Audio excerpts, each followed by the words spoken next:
انا عايز الكحه ما تجيش بعد كده، اعمل ايه؟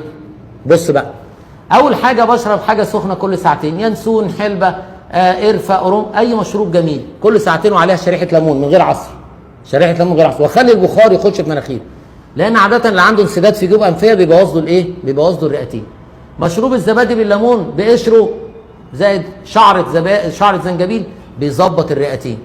مشروب ساخن كل ساعتين وشريحه ليمون ماشي.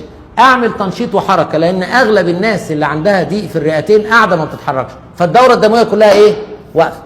يبقى لازم لو هو مش قادر يمشي كل يوم ساعه في الشمس، لازم حد يدلك له ساعه الصبح وساعه بالليل. ده برونكيال ازمه؟ وده عنده تليف رئوي؟ طب افرض ان سبب الكحه اللي باستمرار ان هو بيدخن باستمرار، يبقى اول حاجه اعمل ايه؟ ستوب سموكينج، وقف التدخين. زي ما بقول لك، هو كان في دخان في المطبخ، اول حاجه اعملها ايه؟ ابعد عن المطبخ. ماشي؟